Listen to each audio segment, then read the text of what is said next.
Well, what is up, variants from across the multiverse? This is Geekverse Reactions presented by Mando Talk, and boy, am I ready for this one. We got Zach Horvath back on the channel to discuss Spider-Man No Way Home spoilers. So if you have not seen No Way Home, we appreciate you being here, but come back after you have seen No Way Home. And if you haven't seen it at this point, what are you doing? Because it is a remarkable film. Zach, first of all, what's up? I am thrilled to discuss this film with you, and how has it been going? Dude, what up? I'm so happy to be here. Thank you, first of all, for having me on this. Been a while since I've been on Mando Talk. I was, started doing my own thing, had some kids. Throws that for a loop, right? So I've been busy being dad for a little while, and I think I'm ready to dip my toe back in, right? And this was the perfect reason to get back into it. So I cannot wait, dude, to dig into this. I know that Spider-Man is a big deal for you, so I was very much so hoping to make sure that you were on for this spoiler discussion. I'm so glad that we were able to get it going, because I think you're going to be able to give some insight that I can't get, because, those of you that listen and watch Mando Talk, Star Wars is my main thing. Zach, is Spider-Man your main thing? Yeah. Okay. Yeah. I mean, ever since I was a little kid, right? I mean, he has been my guy for a long, long time. So, when I say that, right. Okay. Spoilers, right? We've called it. If you ain't seen it, this is your fault. So when we're going to talk about this movie, there will be multiple moments where I talk about crying. Okay. That's fair. That is absolutely fair. And Jordan Gent, what is up in the chat saying, yo. What up? Jordan, anything that you want to ask us, anything you want to say about No Way Home, do it in the chat. And that goes to anybody that's watching. Drop any thoughts, comments, questions, theories, regardless, in the chat. We will pause what we're saying, directly read what you type in, and we will share it. But listen, I really have like notes as far as things that I remembered from watching this film. But honestly, I don't know if I really want to go point by point. I kind of want to just open this up, like make this just open spoilers, just go with the flow, and we'll stop talking whenever we feel the need to stop talking. I like that. I kind of, let's frame it with the movie. Mm-hmm. Is that okay? That's fair. That's great. Well, that way we at least have a path forward, but we can geek out as much as we want to. Is that okay? Yeah. No, that's fair. I like it. I like it. All right. So initial thoughts, you want to start there? Oh yeah, let's start there. Oh my God, this movie. How did they do it? How did they do it? I've asked myself that 478 times since I've seen the film. I've only seen it once. Again, dad life, work life. I will be seeing it again. 100%, right? And I can't believe they did it, man. The story focuses on Tom Holland throughout, right? Somehow it makes it about him. It keeps it about him. I was very nervous. Spider-Man is infamous for throwing a bunch of villains in the last one and getting done with it, right? Yeah. And they're like, hey, he's coming back. And I'm like, oh, how are they going to do this, man? How are they going to do this? But you just put it on Kevin Feige. You put it on John Watts, apparently. Yeah. And they nailed it, man. They nailed it throughout. Heart, emotion, funny. It was humor, right? Hilarious at some points. The story somehow made sense with all this craziness going on. But at the end of the day, like I said, they cared about Tom Holland, but I've never been more excited about what's next for Spider-Man. Yeah. And that, with everything that happened in this movie, I can't believe it. We get Toby. We get Andrew. Let's go. Yeah. Oh, my God. I saw it on opening night, and you talk about electric. Electric in this theater, right? As my wife, Taylor, is in the chat, says, I cried 470. Yes. Pretty much the last 45 minutes of the movie, I was crying. Okay.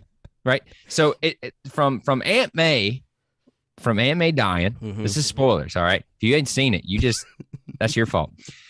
From Aunt May dying on, I'm pretty sure I had tears in my eyes.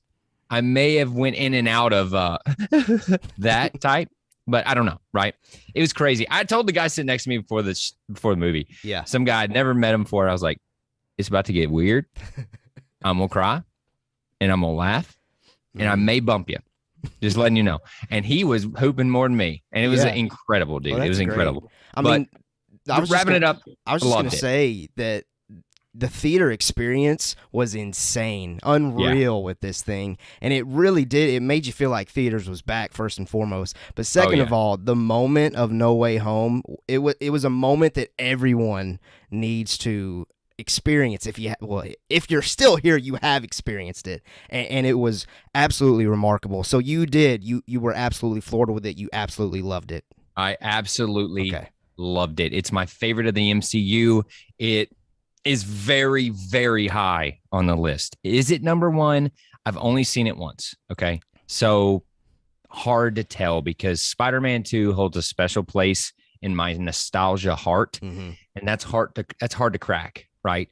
And I actually was watching Into the Spider-Verse before we came up here. My daughter loves Spider-Man. That is awesome. And and so that's such a good movie, man. Yeah. That's Spider-Man 2 and Into the Spider-Verse battle for number one for me. And this one, oh man, it's going to be close. It's going to be close. Yeah. What about you? I feel like I've heard that from a lot of the fan base online is comparing those three films. Like, how are you ranking those three? No Way Home is that good because that's good company to be in, because Spider-Man 2 for the longest has always been acclaimed as the best Spider-Man movie, hands down. One of the best comic book movies. Absolutely, absolutely. And then Into the Spider-Verse happened, and that changed the game as well. I know for me, Spider-Man 2, I thoroughly, really, really, really enjoy. Into the Spider-Verse is great. I guess it didn't really land as top tier with me like it did everyone else. Maybe it was just the animation style or animation in general. That's fine. But this No Way Home, sorry, man, No Way Home for me is my favorite of the Spider-Man films. And that's because it just sums up everything. Like, Endgame was the end game for the MCU. No Way Home was the end game for the character of Spider-Man. And it, but it also, though, it gives it a path forward that is extremely exciting, especially for Tom Holland's Spider-Man, that I can't wait to potentially see. I want to say they have confirmed that they're going to continue using Tom Holland. So it's weird, right? Yeah. Tom Holland has said multiple times, "Oh, if I'm playing Spider-Man for a long time, what am I doing?" Right. And then Amy Pascal, Sony, right? He's still owned by Sony. She's like, he's our Spider-Man. All right. And they're like, pump the brakes, Tom. And I think Kevin Feige just has said that they are already producing and creating Spider-Man 4. They're printing money. They're printing money. Yep. They broke box office records. Pandemic. Nah. It's number 2 all time. Bam. Above Infinity War. I can't believe that happened. The amount of hype that was for Infinity War. And it beat Infinity War. Yeah. And it's going to keep going, man. Well, hopefully everything stays open, right? Right. But let alone total box office. It's not going to be ridiculous just because of those reasons. But just it being able to pull people out of the woodwork and get them in the theater again was so impressive. I was so happy to see it. It's exactly what I wanted. I love the fact that the world has come together on this. And we all love it. And it's just a beautiful, rare thing, right? That's what I'm kind of reveling in this moment, especially since it's right at Christmas and my birthday's tomorrow. Yeah, it is. It's all just like, it's like a perfect culmination of everything. And the fact that you go on TikTok and it's a bunch of people just crying and being happy and showing the bootleg videos. I've watched bootleg videos 478 times, as Taylor says, right? That's all I watch on TikTok now because it just makes me cry, literally. So you want to get into it? Oh, yeah. I mean, let's get into it. I mean, I just felt naturally. Sorry, I could rant. I'm going to ramble. No, you're good. I feel like we naturally need to go into this 3 Spider-Man conversation. Yeah. And Jordan, we didn't talk about it. So Jordan in the chat says, all I want to say is remember when you didn't think all 3 Spider-Man were going to be in the movie. Did I say that? No. That was me. Okay. I feel like it was when it wasn't our prediction recently that because I said with 100% doubt that all three of them are going to show up. But I think it was when Let There Be Carnage or something. It was kind of back then, 2 or 3 months ago. I wasn't involved. 100% committed to all three of them are showing up. Only because Andrew Garfield, every single interview he kept doing, I'm not in the movie. I'm not in the movie. I feel so bad for him, man, because he gives in a performance in Tick, Tick, Boom. And your wife, Taylor, called it right in the chat. He stole the show. Andrew Garfield stole the show in this film. The show. That's the most surprising thing. That and Willem Dafoe. We'll get there. Gosh. Those two things were the biggest surprise for me. Andrew Garfield was incredible as Peter and as Spider-Man. He was quipping, he was fighting, he was funny, he was goofy, he was emotional, like all these beats. And he was in the movie for the third act. That's it. And his acting chops. Oh gosh. Shown so much in this movie. And I gotta give props to my boy. Tobey Maguire did great. He was the best he's ever been, in my opinion, as Spider-Man, because he is the old, goofy, nerdy, grizzled kind of Spider-Man, right?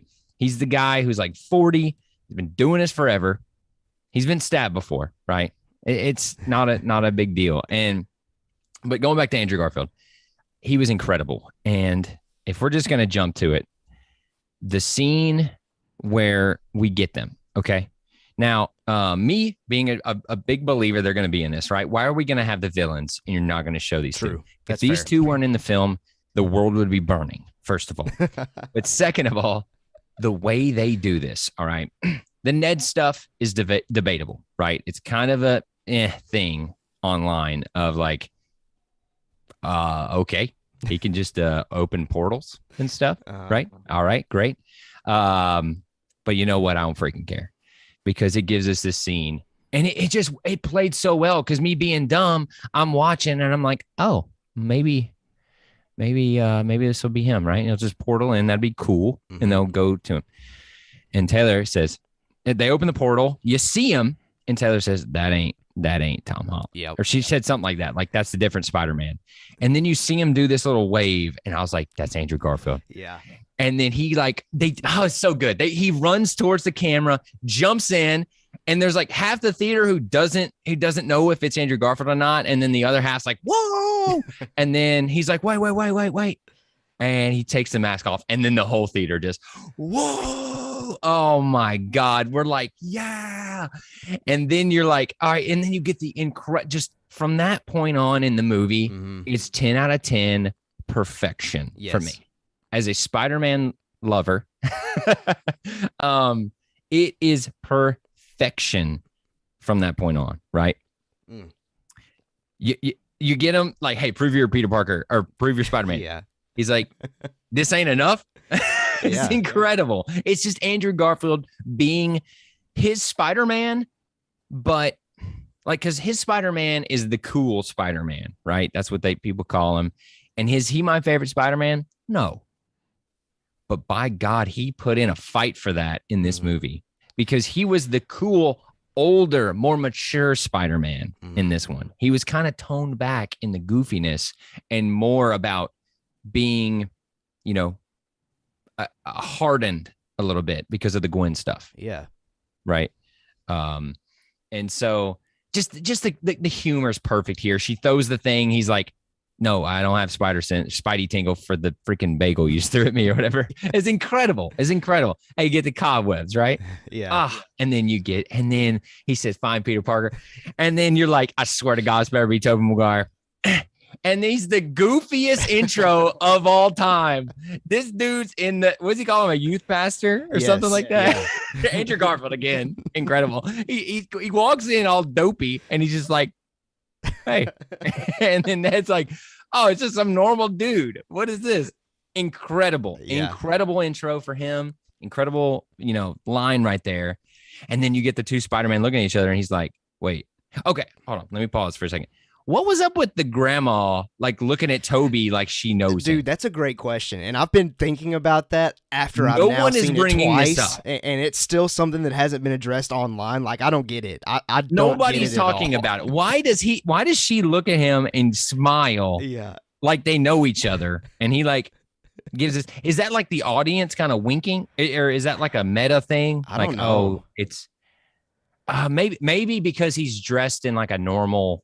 He's not dressed as Spider-Man. Maybe. Maybe. I don't know. Maybe it's just like maybe we just don't know Ned's family history and something crazy is there. Who knows what Marvel could do with something that small? But it was something that I noticed as well. Like, that was, okay, something's going on between them two. What is this? And then he says like, oh, it's not your friend. And I'm like, oh, maybe they've talked before this. But then I was like, nah, he would know. I mean, his face is everywhere, right? Yeah. Tom Holland's face is everywhere. So he's going to be like, yeah. And then they see each other.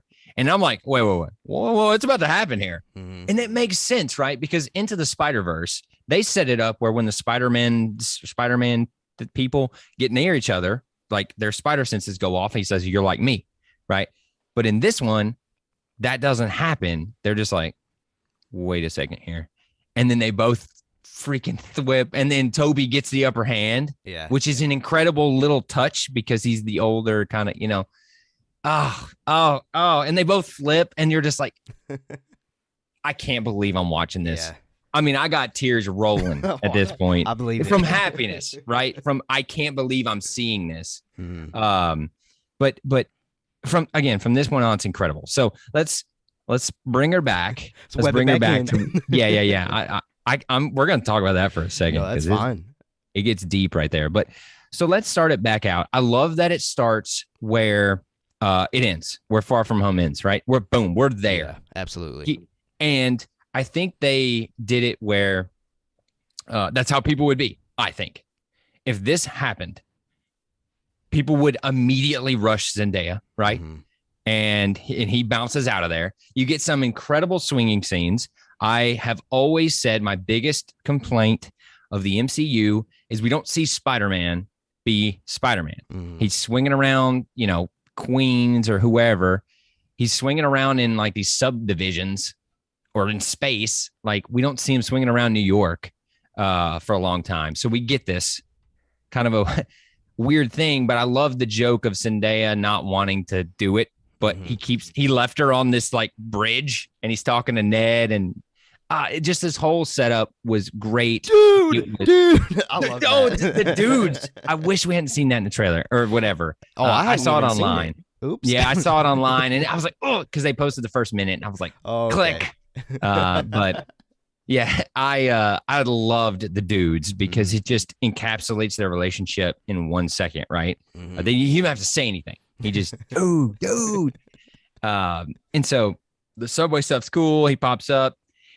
The Aunt May happy breaking up thing, weird for me. Kind of weird. It was a little weird. It was like a mini speed bump to then get into like the really cool like circling of the room, the chaos ensuing. That was whole scene great. Yeah, the blocking and the one shotness of it is great. But I was just like, okay, sure, right. And so we get that. It is a funny joke. The safe sex joke is hilarious. Yeah. It's great. And the fact that, all of that's happening outside and they're worried about this little safe sex thing. And then so this gave me a little hint that this movie may be incredible because 2 reasons. We get Spider-Man swinging around New York City, but we also get Spider-Man going around the room and he's like blocking him down and he's being goofy and he can't really use his words right. And then he like pulls the shade down and misses it, pulls it back down, shoots it with the web. And I'm like, okay, this is cool. He's like, it's in his brain now, right? He's not some little high schooler who wants to be an Avenger. He's getting to be Spider-Man. Absolutely. And then, all the crap breaks loose. Mysterio is right. I love all that. What's your take? I'm talking a lot. No, okay. You're great, man. I know listeners are like, dude, you get this guy on and he won't shut up. No, I mean, you're the Spider-Man genius here. And the reason why you're here is because you can deliver it and bring it. For me, as far as the opener go, yeah, I loved it. I know I've been talking with my wife, Maddie, like crazy about No Way Home. She said it kind of started slow for her, and I was like, what? Are you crazy? But it whatever. starts like 400 miles an hour. I know. And I was just immediately, as soon as we got into it, I was there. I loved every single second of that opener and how the plot kind of gets set up. And we haven't even touched on this yet. Matt Murdock, the Daredevil appearance. He's in. I have not seen it, but these past 3 days, I've started watching it. So this has been enough for me to go back and finally watch that series that everybody has always told me to watch it. I just haven't really gotten around to do it. But he is great as Daredevil. And I can already tell that just halfway. I was going to say, and you're not even in it yet. Yeah, like, he is incredible. And I got to say, like, you bring that up. Taylor was like, "Oh, that's Daredevil, right?" I'm like. And everybody, of course, is like, whoa. And Taylor's just like, Daredevil. Okay, I get it. And was this scene needed? Absolutely not. Absolutely not. We talk about fan service. This is literally fan service, but this is also important, right? It sets Matt Murdock as Charlie Cox in the Daredevil or in the MCU. Like it plants the flag. Yep. And I knew it was coming because Kevin Feige does not say anything ever. And before the movie, he says, if you see Daredevil, it will be Charlie Cox. It's like, but it worked nonetheless, right? We get the stat or his stick. His stick. I was going to call it a staff, but his stick, which leads it in, and then you get him stopping the brick, which is incredible. I really love that quick moment of just him doing it. I'm a really good lawyer. Great line.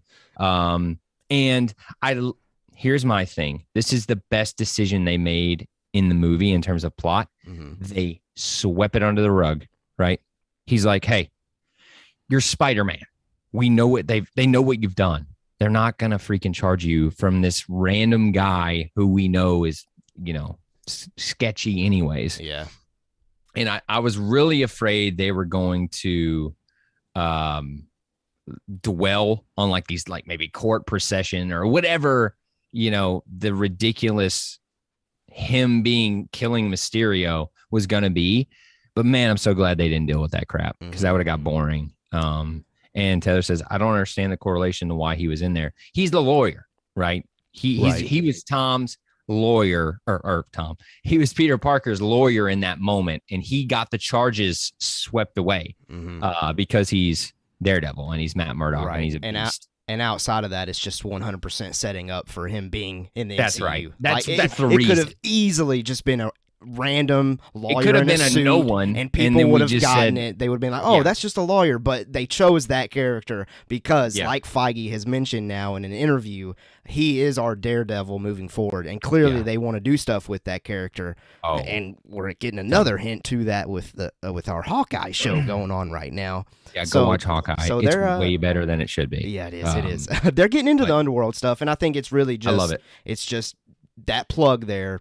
That's it. He's setting up. He is Daredevil in the MCU, not this Netflix verse. MCU. He is Daredevil. That's literally the whole scene, right? That's all it was for. And I agree with Jordan. It was a perfect scene to introduce him. I agree 100%. Didn't dwell on it. It was quick. It was like 5 minutes, 2 minutes maybe. Hey, I'm still Daredevil. Don't worry. And then bouncing, right? And it was funny too. He's like, happy. Yeah, you're screwed. You actually, you're going to have charges. You need to get a good lawyer. That was great. That was absolutely great. And then what's next, right? So then we have this whole, like, the friends are struggling with getting into college. And this whole MIT situation where they get rejected. And that's really what sets the entire plot up for the remainder of the film. Because Peter's like, okay, I see this light. It reminds me of Doctor Strange. That dude could probably do something about it. Right. So it's such a senior kid thing, right? Of like, I know a freaking magician wizard. Why don't I just have him fix this? Yeah. Right. And the Peter Parker-ness of this is incredible because he is going to let it ride, right? Like he's going to let it roll until his friends are affected, right? And they get more and more affected. And then he goes to school and they got that thing, a mural set up. And then the teachers are sitting there. And Hannibal Buress is a straight up conspiracist. He's like, yeah, Mysterio's right. You killed him.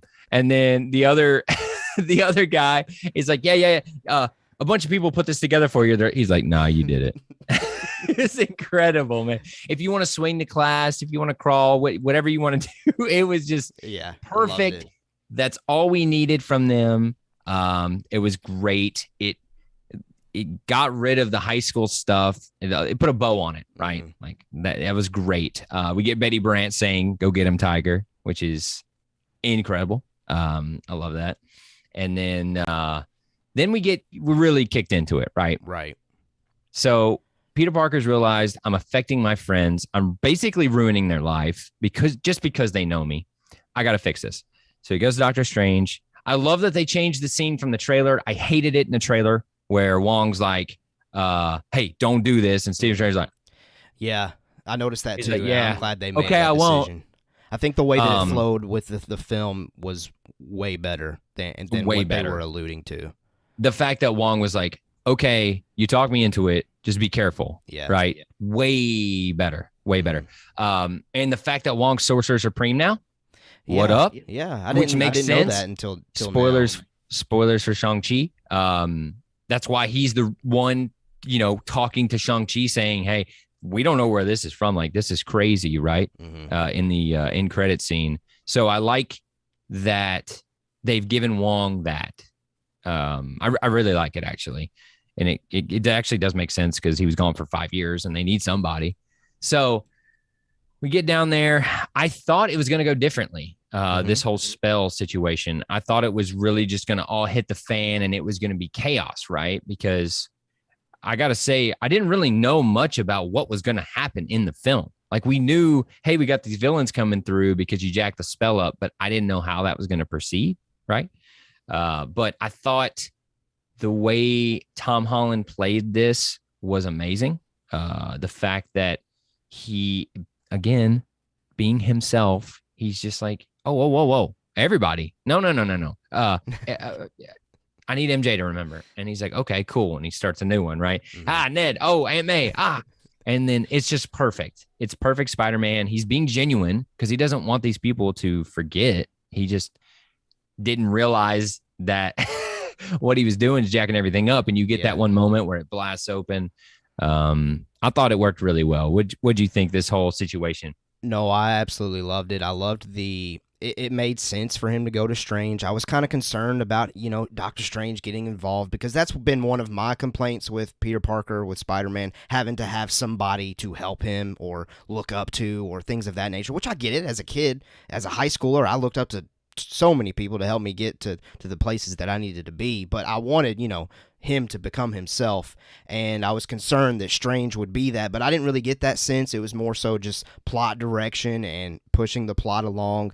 I loved it. I loved and I really got reminded of What If whenever we saw it like pull together and we saw that little figure that was circulating his little spell. That reminded me of the episode where Strange was trapped into one of those little shapes. I don't know if I'm remembering that incorrectly or not. I feel like that was the exact thing from What If. I think it was a little different. I think it was like his was like a kind of like ring spinning around, right? And the one in What If was actually like a dome kind of looking thing. Yeah, but same idea, right? Yeah, same idea.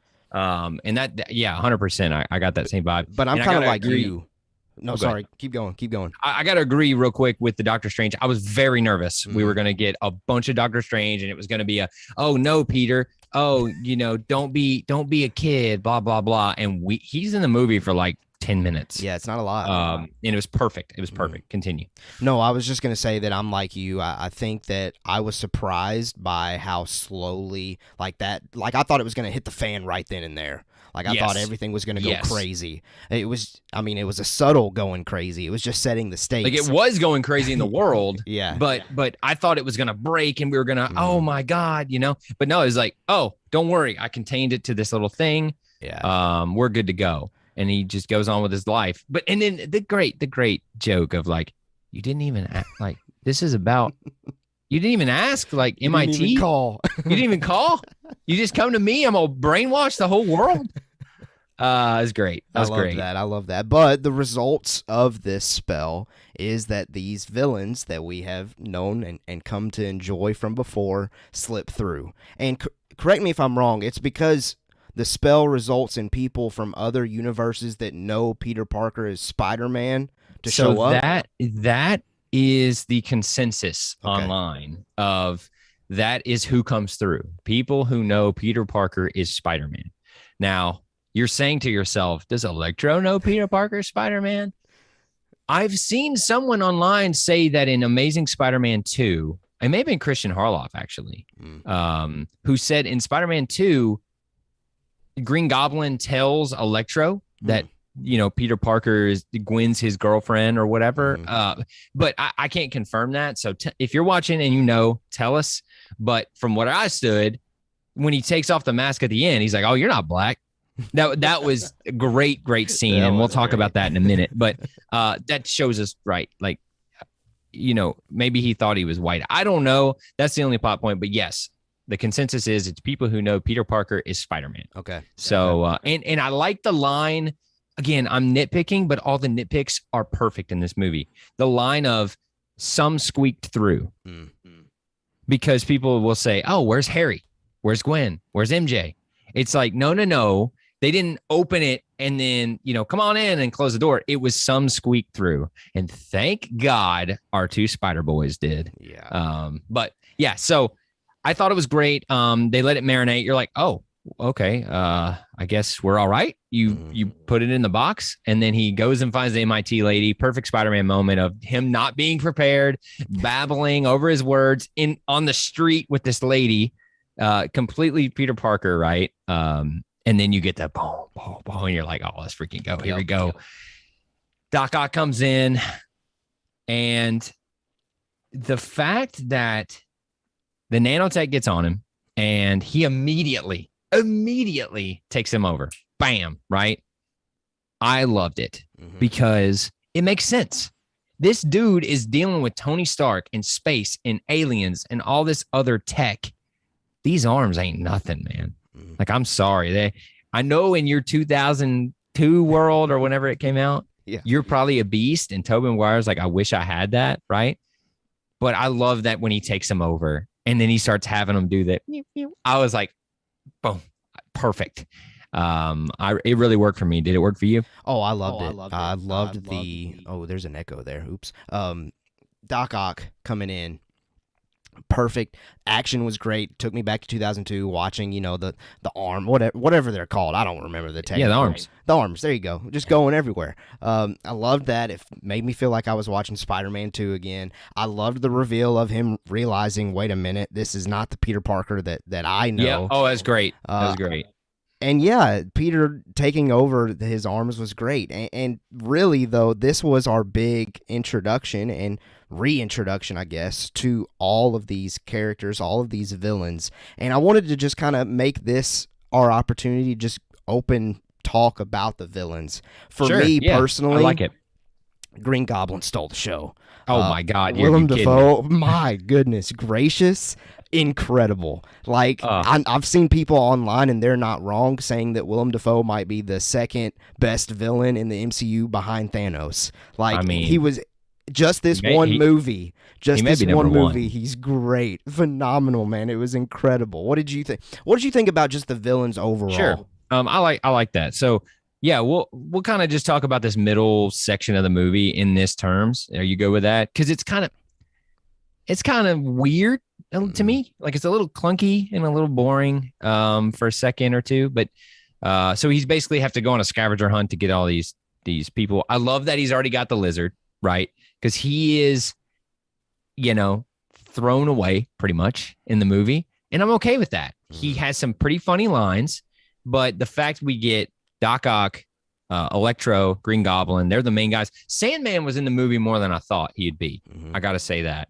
But I thought Sandman was great. He didn't want to, do anything really. He just wanted to get back home. So the fact that he helped Spider-Man at first was great for me. I love that we set the rules in the sense of this is the Sandman after the fight. He knows who Peter Parker is, makes sense. But he also is not fighting him, right? He's helping him. He's like, hey, I'm going to help you. We'll get this dude, subdued, right? But I thought he was great in the movie, and his motivations make sense. Lizard was just being Lizard for some reason. But Electro, I thought he was way better. Yes. Right. Way better. He was Jamie Foxx there for the first like 25 minutes, just cracking jokes.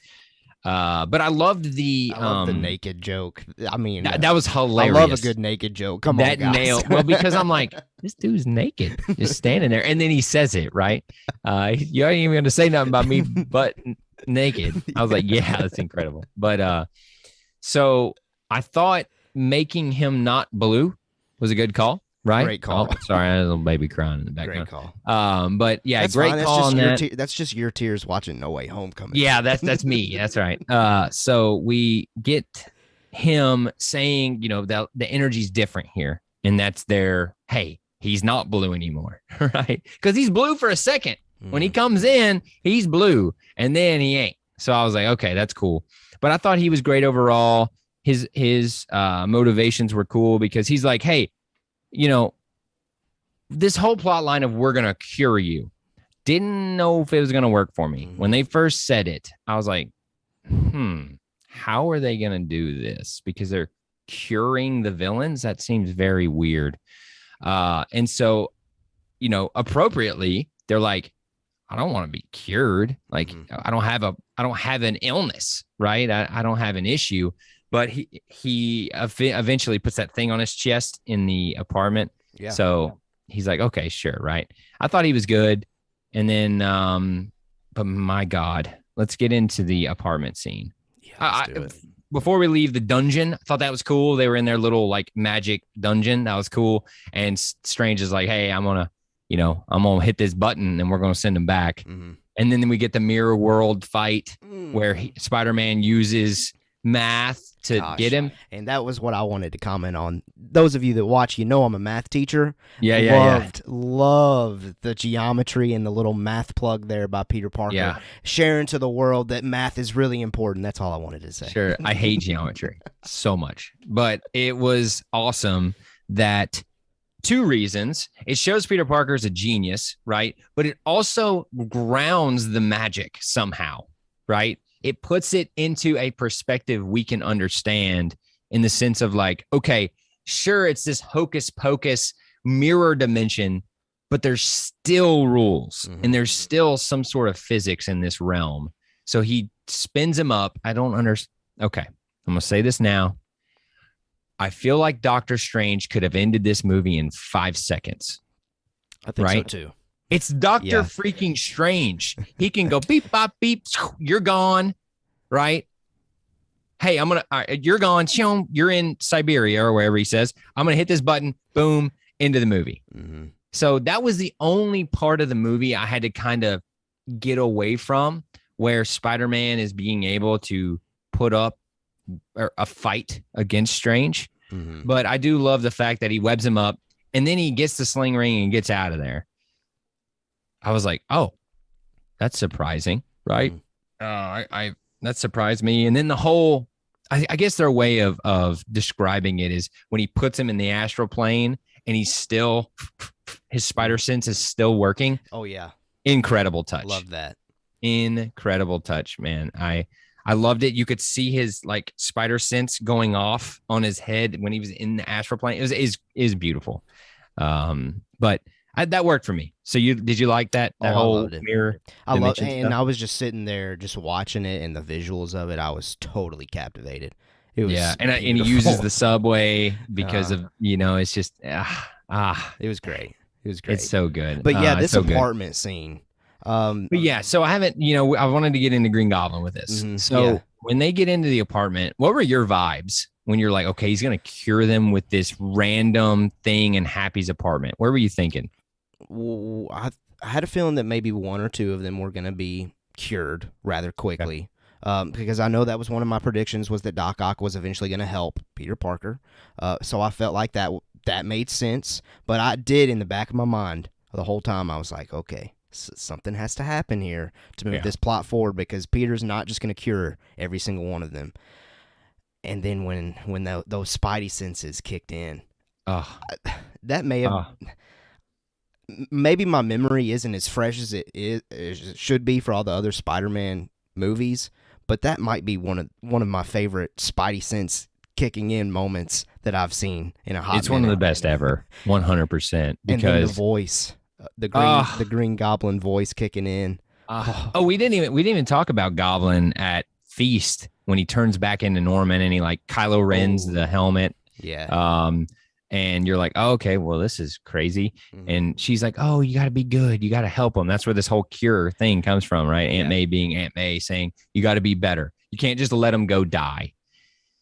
And sure, it's very selfish of Spider-Man that this entire multiverse could fall apart because you want to help these villains. But I love it. It's Peter Parker. It's Spider-Man being who he is. He's a good person, and he's not going to just let these people go die. Yeah, I've seen that complaint online as well of like people saying that it's really selfish of Peter to try to help these people when you could destroy the entire Earth as we know it.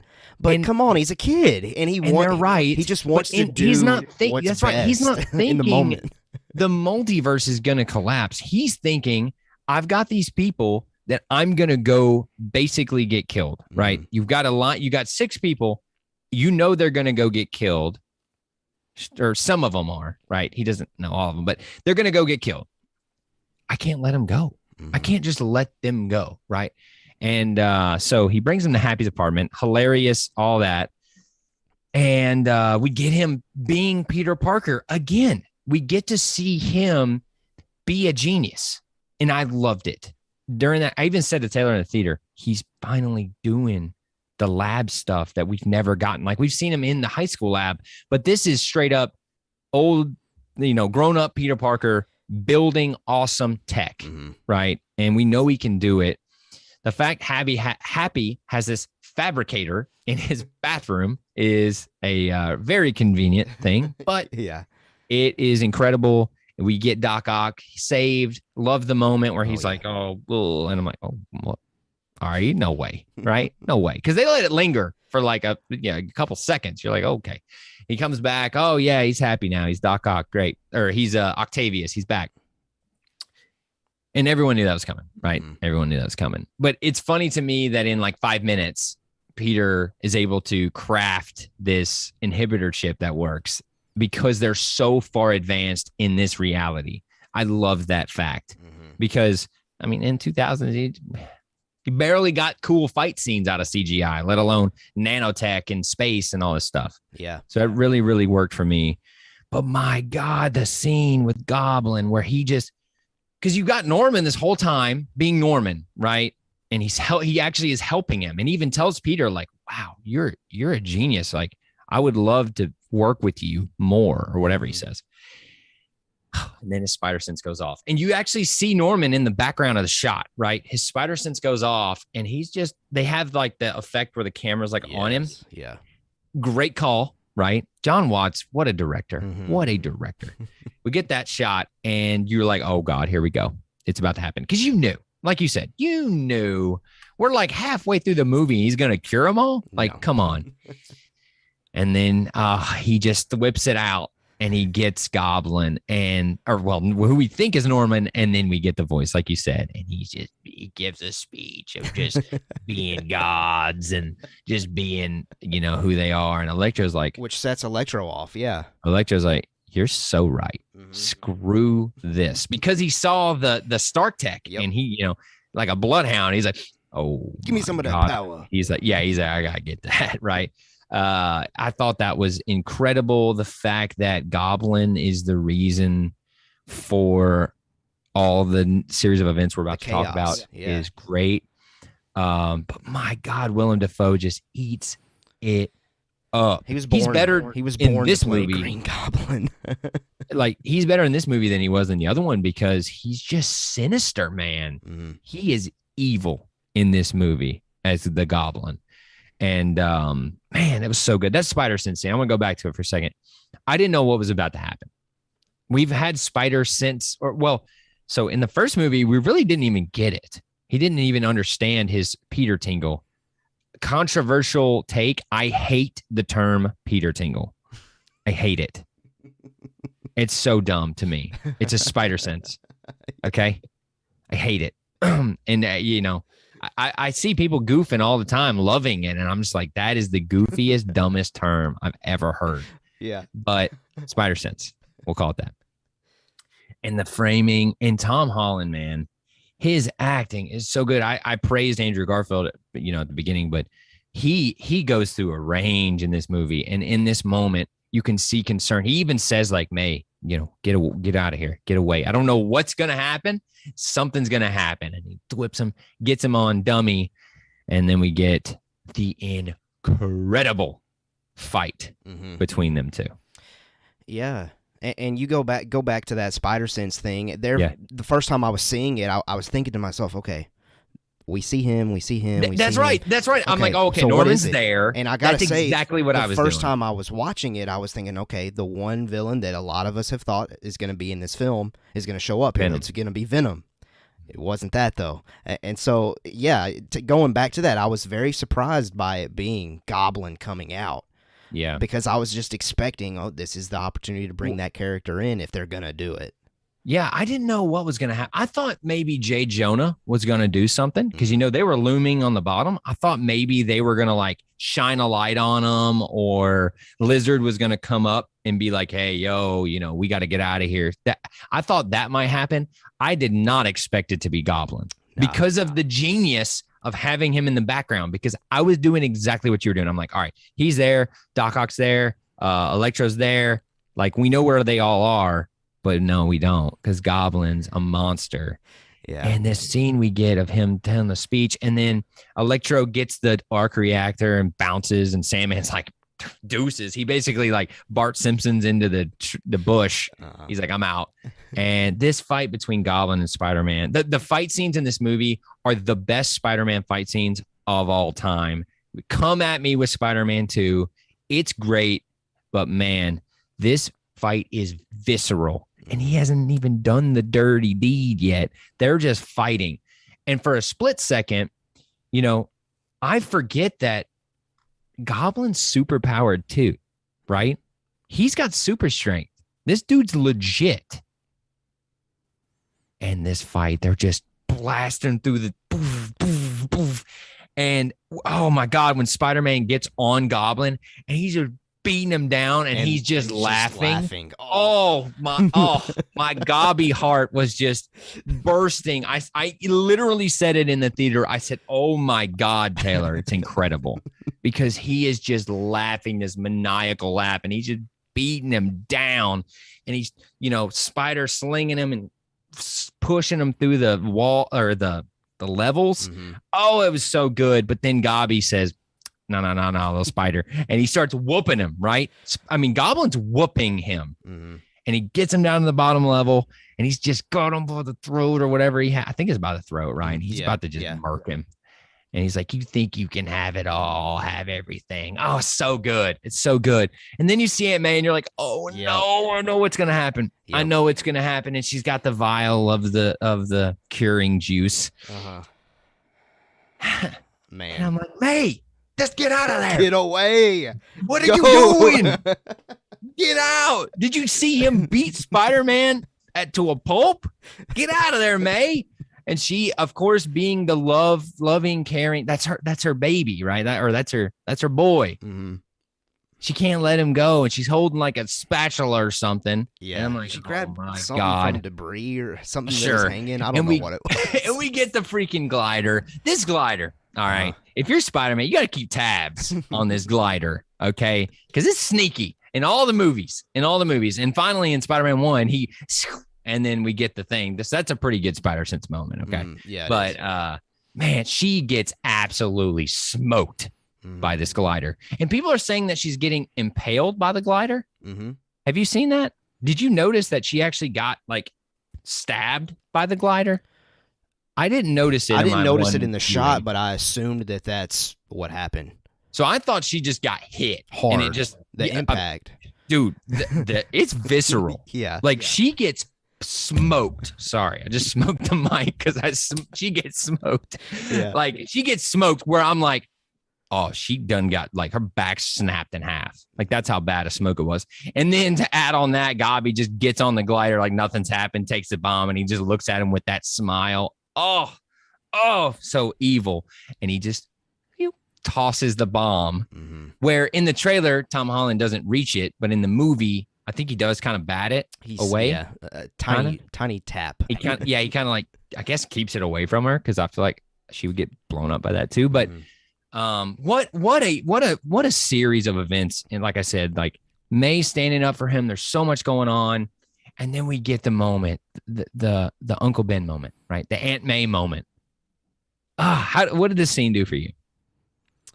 This moment is when I realized, okay, this is going to be my all-time favorite Spider-Man. Because in our notes here, I even put Peter Parker, Spider-Man, is at his best when he is dealing with loss. Now, this sucks.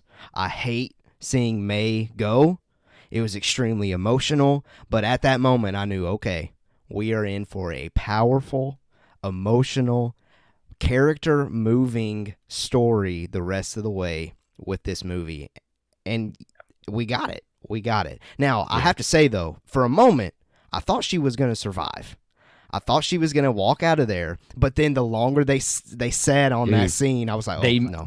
They let it 30 sit. seconds later, they're still showing her. 30 seconds later, they're still showing her. I'm like, okay, it's happening. They let it She's sit, gone. man. So for me, Taylor and I knew, we talked about it before the movie, her or Happy were going to die. Like, we knew just that has to happen in this movie, right? And we get the shot in the trailer of Happy, like, in the car looking in, and he's all depressed. Yeah. My call was that Goblin was going to throw the bomb and it was going to hit Happy's car, because you see a car go in the trailer. That was my guess, was that it was going to be Happy. And Taylor called Aunt May. She didn't call, like, in that moment, because I was like, in the trailer, you see Aunt May with Spider-Man in that hotel lobby.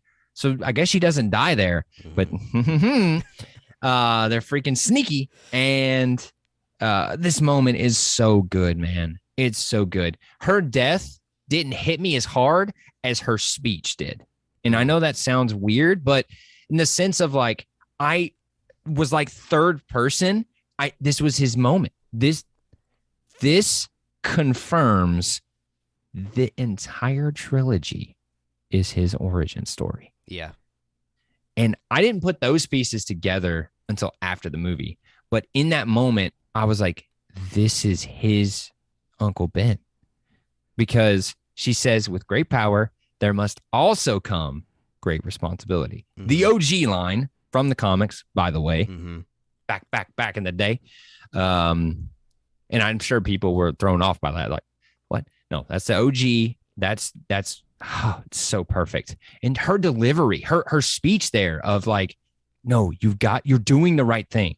Like, whatever happens, you're doing the right thing. You're being a good person. You have to do that. It's your responsibility. Yeah, you did call it, Taylor. Great job. But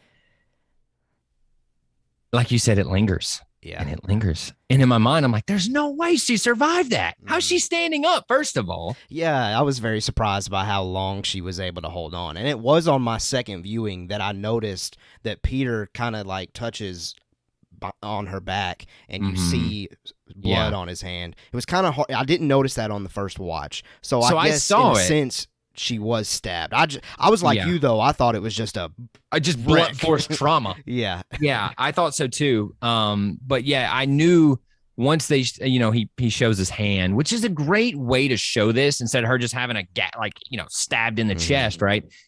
We don't ever even see it, but all we got to see is the blood, and she's laying there, and you're like, oh no. And Peter, I'm gonna start crying talking about it. Tom Holland's so good in this moment because he doesn't just break down, right? He starts talking to her. He's like, hey, just get up. It's okay. Just get up. Come on. You're all right. And he's like not accepting it. And Happy just pulls up. He doesn't even have to say anything. He knows, right? You got the SWAT team coming in for some reason. Oh, well, I say for some reason, he's a wanted criminal, I guess. I don't know why they shoot him. I guess he's not bulletproof, which was a cool touch. I like that. Yeah. But I didn't understand that whole SWAT situation, but Happy's getting all jacked up. But man, that scene where he's just talking to her and he's like, it's okay. Get up, get up, get up, get up, get up. And she's dead. Mm-hmm. It was rough. Like I said, it didn't even really hit me. So I can't imagine if you went into this movie not thinking about that in this moment. Like, did you think she was going to die in the moment, like before the movie? Before the movie, that was actually one of my predictions that May was going to die.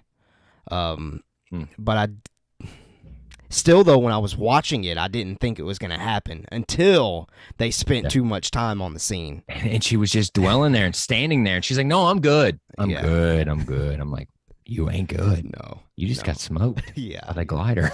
Yeah. He's going like 150 miles an hour. But yeah, that moment's so good. And then, so we get that. Tom Holland plays it so well. The crying scenes are hard to do because I am very critical on crying scenes. I'm not an actor, so I have no place to be critical. But if there's a bad crying scene, it sticks out like a sore thumb for me. Yeah. Sure. And he just plays it so perfect and so subtle of him just realizing like, this is it. And, you know, he gets shot. Happy's like, get out of here, get out of here. And all that, your emotions are pumping. Everybody's crying in the entire theater.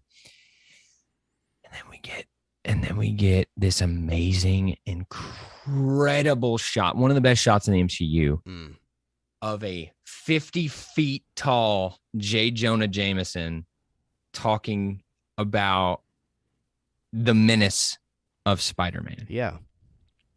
I think no one's talking about that scene, or I haven't seen anyone really talk about it. They talk about like the Aunt May or the Andrew and Peter or Toby stuff, but that frame, if it wasn't such a sad moment, it's a perfect wallpaper, right? Because you just see this little Peter Parker on this huge screen, and he's talking about there's been one confirmed death. And then you get that shot from the trailer where it's just Tom Holland and the rain's hitting him. Oh my God, man! What were you thinking? What were you thinking? Emotions were heavy. It was played very well. The shot was exceptional. It really did put you in that moment. It made you feel what he was feeling. So big time props to Tom Holland on his portrayal of that moment. I think again, knocked it out of the park. He wasn't just like crazy. He was just in shock, right? He couldn't believe what just happened, and it's kind of all his fault. Yeah, and 100%. Like I said earlier, this moment though is when I knew this is going to be incredible, because this is when he's always at his best. The character's always at his best, and next thing you know, our two Spider-Man from the past are getting pulled into our well, they were already in our universe, but they were pulled into the scene. Into the moment. Yeah. So the way they timeline this out, this movie, what a place to put this moment, right? Yeah. What a place, because you could have done it earlier. You really could have done it later too.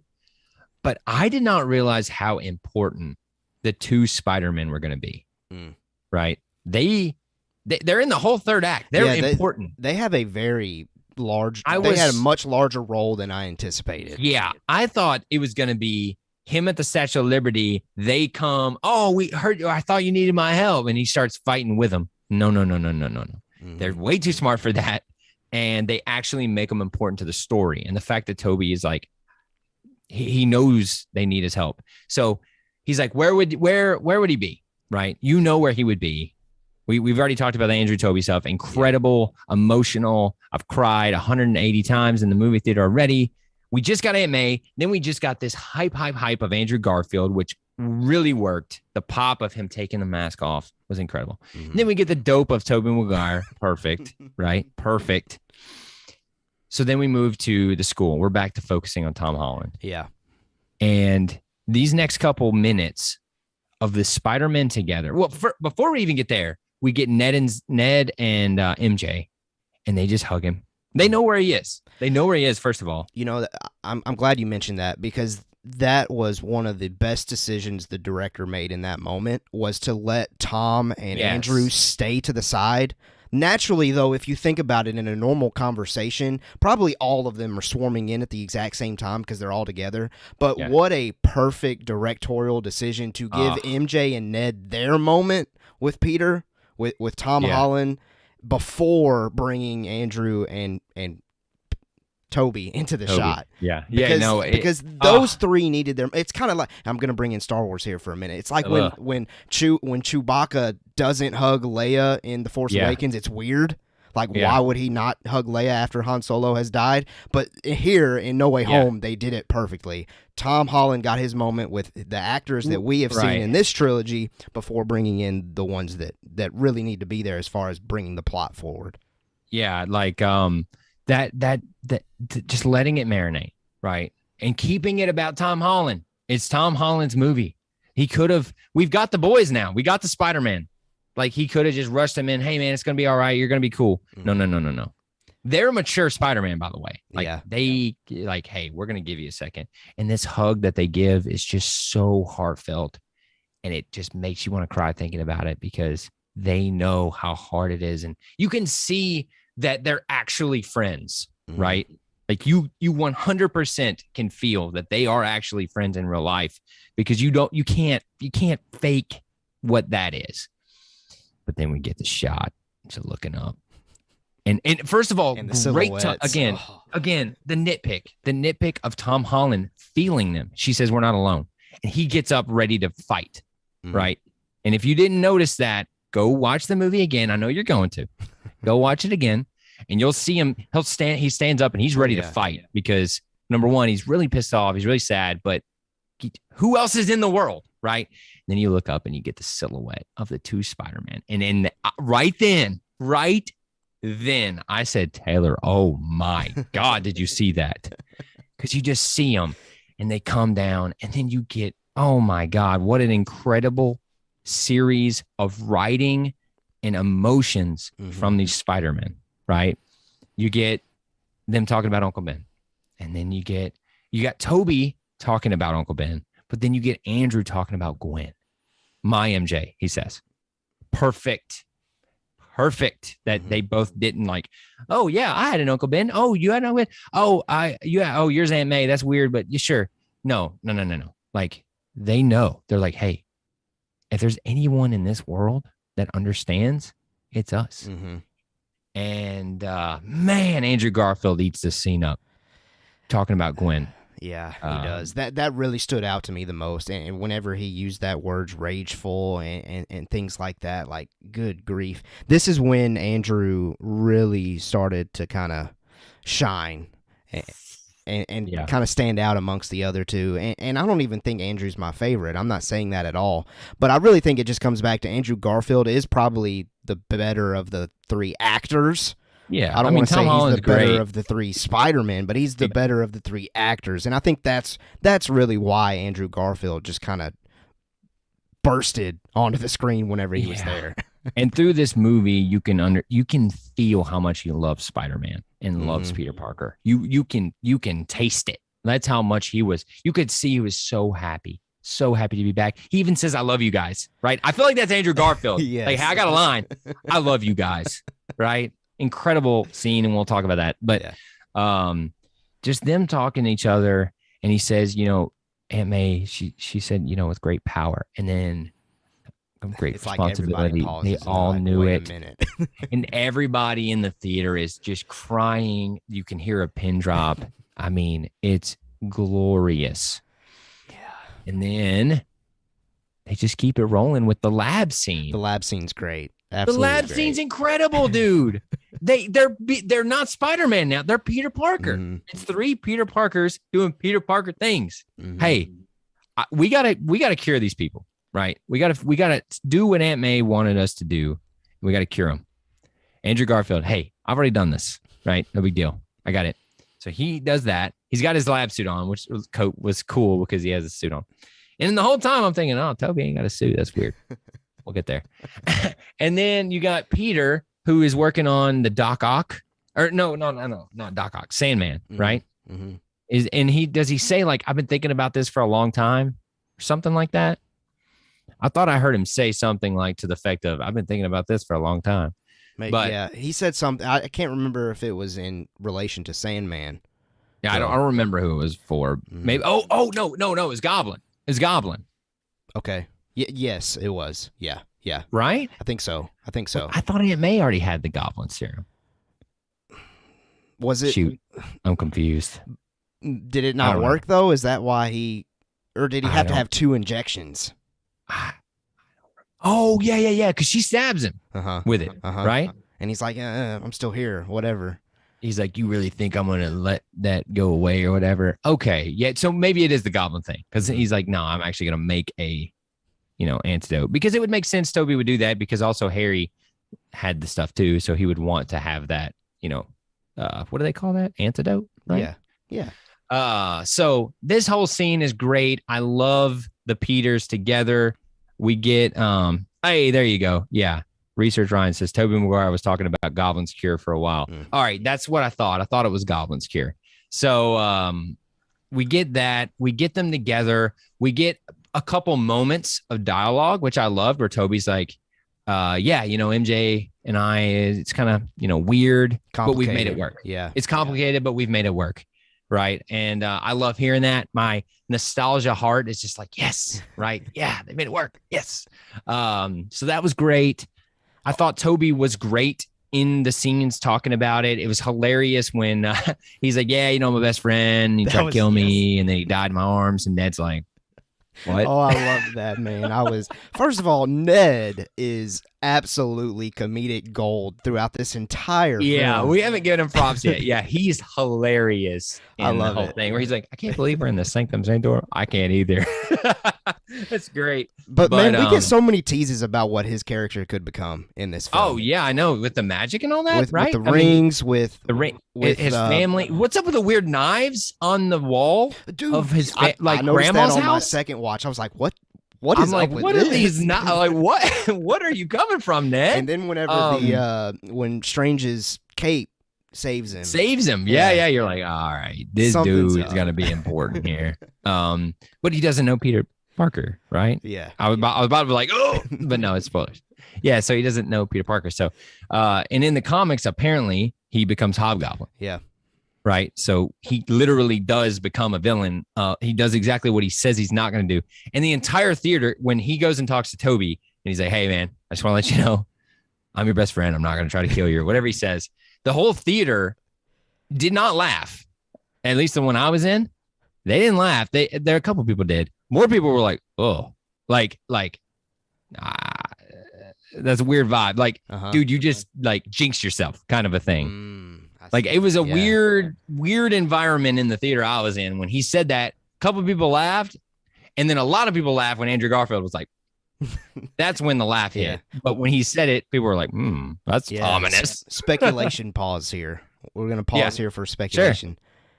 Now that he does not know who Peter Parker is, I think that's an opportunity, though, to make it to where Ned's whole entire personality, he is a completely different dude without having met Peter Parker in his life, to where it's possible for his character to portray somebody that does become a villain. I would say so far with the 3 films that we've gotten, he's too comedic, and I can't really separate that turning. I can't turn that into a villain. But I think now with what they've set up at the end, I mean, I would probably be a different person without ever meeting you or without ever meeting anybody that came into my life. 100%. I would say it's one. If they're going to go down that route, they now have that opportunity because he's never met Peter, and I think that probably changes his personality to maybe not be so goofy and nerdy.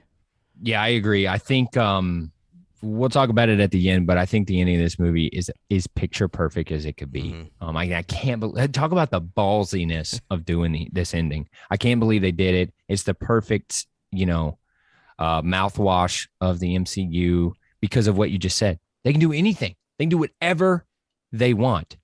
He's Spider-Man and he's Peter Parker, and nobody knows who Peter Parker is. So I'd like to believe he's going to get his GED. We're going to see college, right? We're going to see, I hope we get a Gwen Stacy, right?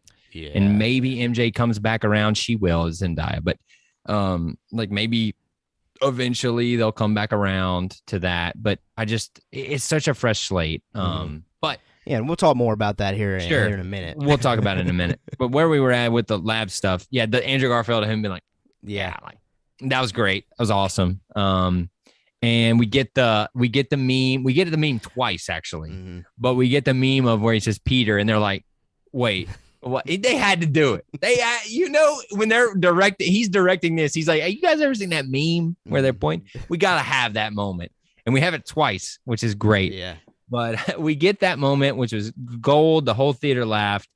And then we go off, right? They go to the site of the fight, Statue of Liberty. And, Richard Ryan says, future villain ideas. Well, all right. I'm in on that. So Venom, right? Obviously, because of post-credit scene. Yeah, we're jumping there. We're going to get Venom, I hope. Is it going to be Tom Hardy Venom in the MCU? I say no. Yeah. I say it's going to be somebody else. But maybe it's Tom Hardy as a different version. Right. Yeah, and I think they've kind of they've set that as a possibility with Loki. You got your different variants of Loki throughout different universes, whatever. I think it's certainly possible that could be the sense, but I don't know. I'm still thrown for a loop. I'm still trying to wrap my head around that. I mean, we're definitely getting Venom somehow. No doubt. We're getting Venom. It's just who's portraying him is really the question. What throws a loop in the future ideas, Research Ryan, is the fact that we've got this weird Sonyverse out there, right? We're getting Morbius. We know Vulture's in Morbius. So is that world's Vulture, right? And then Morbius and Venom is in Morbius. And we're getting a Kraven the Hunter movie. I was about to say, and I think they've confirmed that as well. And what I was going to say, I am greedy. I want that in the MCU. I want a Kraven the Hunter with a freshly hardened, mature Spider-Man that we have at the end of this movie. I think that would be gold. Yeah. And okay, correct me if I'm wrong too here. Sure. Whenever the multiverse is opening up at the Statue of Liberty scene, do we not 100% see Kraven? I'm pretty sure it's some dude with a staff that looks like Daggum Kraven. So I think that's him. We get an actual Rhino from the comics with the costume and the sick. Love that. I'd be okay with a Rhino, but the thing about Rhino, I don't think he's a main, I don't think he can hold a movie, in my opinion. He's kind of just a Russian dude that can run through stuff and he's kind of pissed off. Now, MCU, you got to give them benefit of the doubt. They may be able to write themselves out of that. But just thinking of other future villains, I really want to see Kraven, if I'm being honest. That's probably number one, even above Venom, because I think the Venom needs to be maybe the next movie, right? I think if they do their MCU thing of having it set the seeds in other movies and then come together, I think that'd be really cool. But I don't know, man, because we got a lot of them in this, right? We got a lot. Do you have any off the top that you'd want to see? Just the two that we've mentioned, Venom and Kraven. And I would say for me, it's that order, because I've been floored and heavily enamored with wanting everything to do with Tom Hardy's Venom personally. Yeah. I know maybe you don't share that same thing, Sure. But I still think, though, it's possible to incorporate Tom Hardy into the MCU some way and then allow Feige to mold that character however he wants to. That way all of the Sonyverse and MCU universe and all that is still connected in some way. But we'll see. That's those two by far are the villains that I want to see. Sure. In the future. So spoilers for Hawkeye. We're going to talk about something here. So if you haven't watched Hawkeye, pause us, turn us off, whatever. So you've been warned. Spoilers for Hawkeye. Kingpin. He's the guy. He is who I want to see as the villain. Research Ryan brings it up here. Kingpin, see some Kingpin in some future Spider-Man. I also heard Kraven will be played by the actor that did Quicksilver. That is correct. It will be the actor who played Quicksilver. Aaron Taylor Johnson. Yeah. Yes. And you may say, well, that means, we're not going to get him in the MCU. But it has happened more than once. Actors play more than one role. However, pretty major role in Age of Ultron. So, that in my mind, that would confirm it to be a Sonyverse type movie, right? So I think you're probably right, Research Ryan. But I would love to see Tom Holland in 2 years, right? When he's older. He was bald, dude. He's ripped. Dude, he's been putting the work in for sure. He's been putting on the weight. Like he was looking good, Yeah. fit. When he was in that scene, I was surprised. Like, dang, he looking buff. But yeah, so Kingpin #1 for me, 100%. And the fact that he's being set up.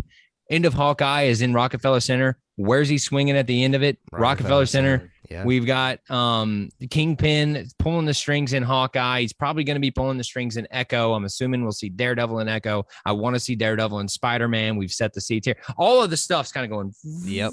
It's all coming Right? together just like the So MCU always does it. They do it, man. There for a while, people were like, "Oh, after Endgame, I'm done with Marvel, whatever." No, Yeah. we're all back. We're back, baby. We're back. That's right. Because I got to say, like, I love, comic books more than anything, comic book movies.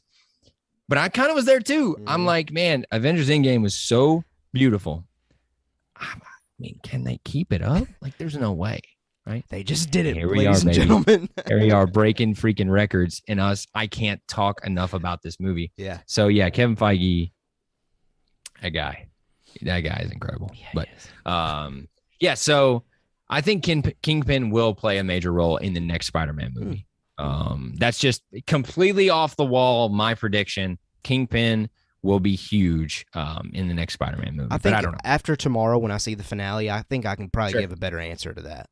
And that's just the perfect thing about MCU. We get a episode tomorrow in New York City in the wintertime with freaking Kingpin. And he's going to be eating it up because it's the longest episode of Disney Plus series yet. It's like 59 minutes. Yeah, I've read that. Yeah. It's a movie as an episode. Boy, and it's got a lot of stuff to answer, so it needs to be long. I mean, they got a lot to wrap up.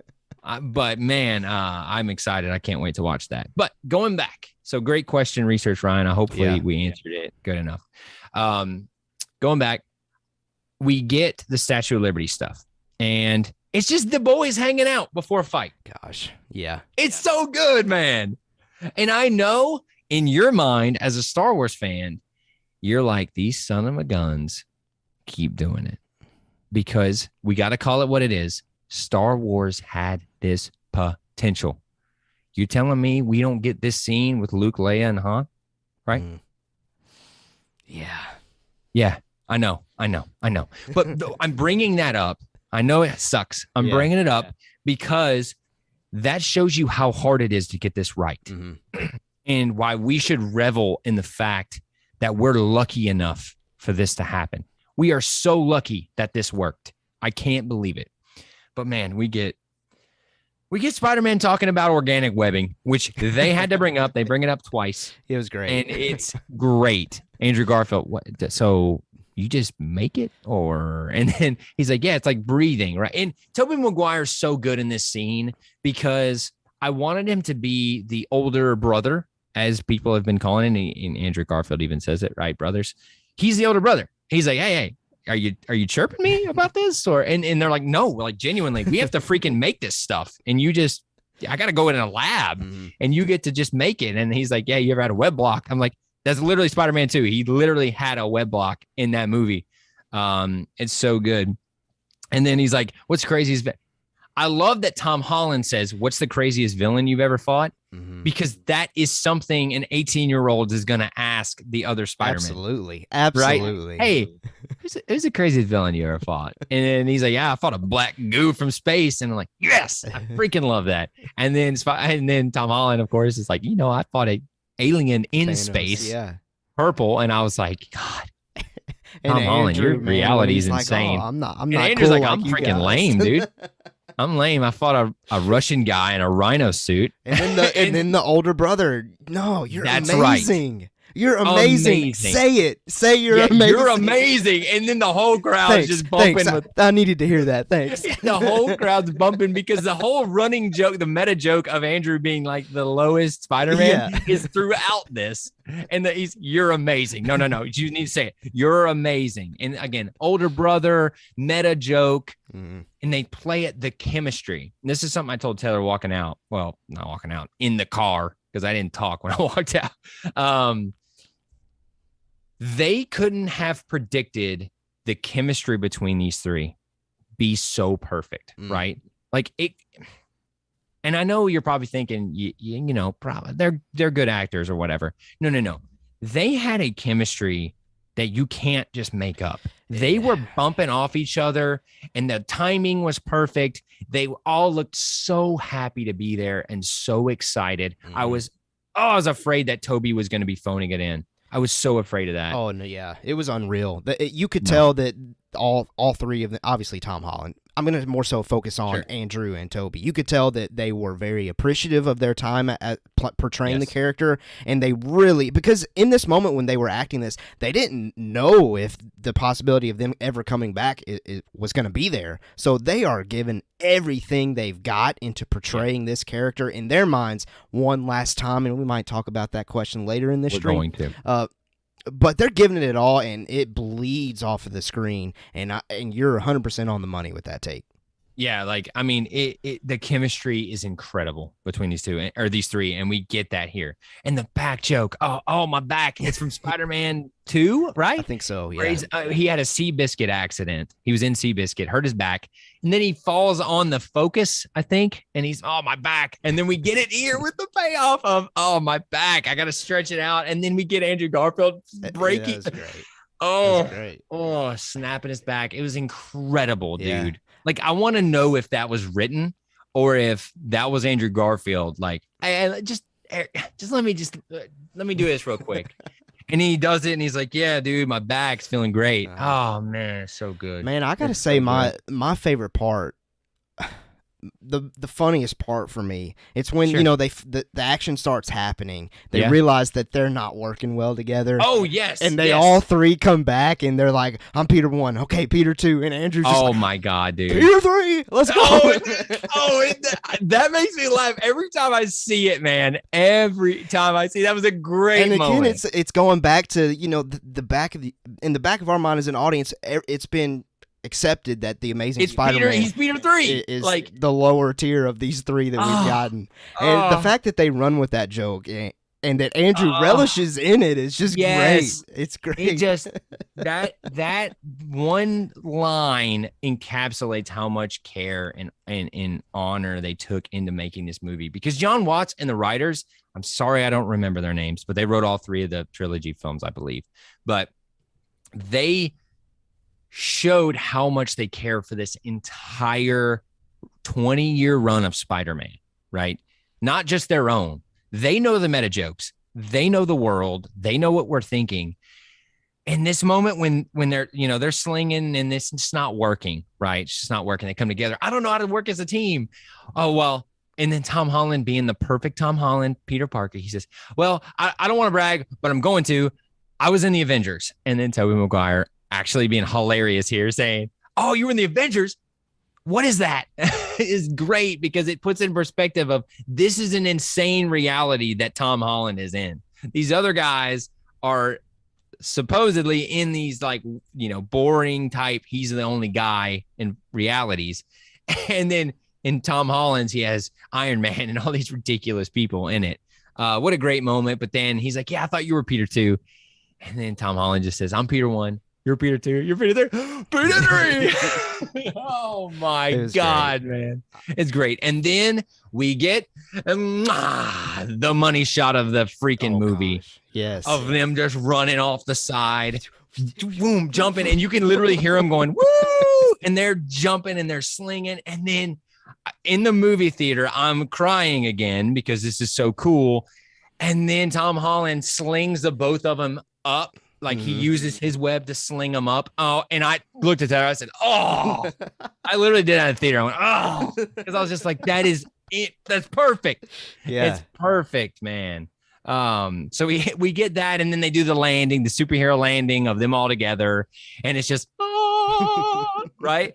And we can see Toby. Oh, we didn't even talk about Toby being like, "Yeah, don't worry, I got the freaking suit." In the lab. Yeah, he's like, "Are you gonna look like a youth pastor? Yeah. Are you gonna look like cool youth pastor the whole time?" He's like, "Don't worry. All right, I've been doing this for like 30 years. Don't worry." But yeah, just seeing him, because he's my guy, right? He's my guy. Seeing him in the suit again, landing there, and you see Amazing Spider-Man, you see Andrew Garfield, and then you see Tom Holland. Mm-hmm. Amazing, literally. And then we get the fight. So the fight itself, very cool, right? We have all the different Spider-Men doing what they do best. Tom Holland being kind of, goofy and kind of clumsy and doing what he does and being funny. And then you get Andrew Garfield being the perfect Peter Parker Spider-Man, right? Mm-hmm. Being very good. He's quippy. He's funny. He's like, oh, what up, Doc? Talking to the lizard. And then we get Toby going after Sandman. I thought who they went after was perfect. Yes. Right? Yeah. They're people. So I thought that was great. We get Sandman quick. Boom. Done. And then we get Lizard. Mm-hmm. We get Electro. Doc Ock comes back, which was great. I was wondering where he was going to show up. He comes back, gets it off of him. And they kind of subdue him pretty quickly once they're all together, which would make sense when you got 3 Spider-Man. I mean, they're gonna get him. Oh man, and then and the I can't remember what came first, the MJ falling or Toby and Doc Ock having a conversation. I think the falling. It wouldn't. I don't think it makes sense to have the I think conversation. It's falling first. That moment. Yeah, because Goblin comes in, mm-hmm. right? No. Maybe it is Doc Ock and Toby because Goblin's not there yet. Okay. And because they have Electro subdued. Yeah, and he's like, I thought you'd how are you doing or whatever. Well, and Electro's like, I thought you'd be a black dude. Oh, yeah. You're helping the poor people in Queens or whatever. And he's like, there's got to be a black one out there somewhere. We all know there got to be a black Spider-Man. I thought that was glorious. That pretty much confirms that we're going to get that in my book, right? 100%. And I think, talking about next movie, I think that's going to be the next movie. I think we're going to get Miles' origin story. Yeah. Now, and that may not happen since we just finally got Spider-Man, but he's been in like 6 movies. So I think we may get our seeds of Miles Morales in the next one. And Tom Holland's talked about it too, of wanting to see Miles Morales. Yeah, he's also talked about kind of pausing and taking a little bit of a break. Sure. So it might be the time to do it. I think that'll be it. And then we get the scene with Doc Ock and Toby of, you're all grown up. And it's just How like, are you doing? And he's like, baby. I'm trying to do better. Trying to do better. And it's a perfect connection back to Spider-Man 2. It's perfect. And it's such a good delivery by Toby of just, trying to do better. Gosh. Right? Incredible. Oh, man, it was so good. And even better, the Andrew saving MJ, doing what he couldn't do in his universe. But before that, we get old Gobby back. Yeah, and he's doing Gobby things. He's the most evil, vile person on the earth. And he gets that box, and what a move. Doc Ock gets him, right? Which is sick. I loved the fact that Doc Ock is fighting Green Goblin. Amazing. Mm-hmm. He slices his arm off, which was awesome. And then we get the box back, and we're like, all right, we got the box. Freaking Goblin, man. He gets the bomb in the box. I was like, oh, I hate that guy. Yep. And then boom, right? We get the multiverse. Poops hitting the fan. We get MJ falling down. Yep. We knew Tom Holland wasn't going to be the one, right? Come on. So Tom Holland gets smoked by Green Goblin. And just the way they directed this and shot this moment was incredible, of Andrew jumping down. He doesn't web thwip like he did in when Gwen died. He goes straight for her. He does not try to web her. He goes straight for her, pushes that stuff out of the way, grabs her, slings, lands pretty hard, by the way. Yeah. But man, when he lands here, and Jordan says it might be the most emotional scene, it hit me harder than Aunt May. Yeah, definitely. Personally. Definitely. Because Zendaya kills it in this scene too, where they land and he's processing it, right? He's recognizing, I finally did, I have something of a resolution. Because he even says, back on the school, he's like, hey, I will never be able to forgive myself for letting Gwen die. And we get the moment of Zendaya. He's like, hey, are you okay? Because he's Peter Parker. He says, hey, you okay? She says, yeah, I'm all right. And then Andrew Garfield gives the acting performance of the year in this moment. Yes, when she says, does. Are you okay? And he just is holding back the tears. I've seen it on TikTok 10 times where the scene's bootlegged, and I cry every time. I'm about to cry right now thinking about it, because it's so good and so subtle, where he just is like, somewhat relieved of like, hey, you know, we've resolved this. I did it. I somewhat saved her. And we're just holding back the tears. And I love that they had her say, are you okay? Because she can see like he's not okay in this moment. It was great. Yeah. Jordan says getting emotional hearing about it. Yeah, that's right. Because it's so good, man.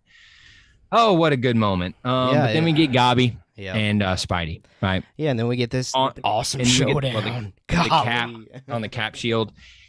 And, you know, I talked about Spider-Man action. This is Spider-Man, what he could actually do. We've never seen this, by the way. I don't think we've ever seen it in a game or in live action of Spider-Man not pulling his punches. Oh, we didn't talk about that. Where Andrew Garfield's like, hey, man, I get it.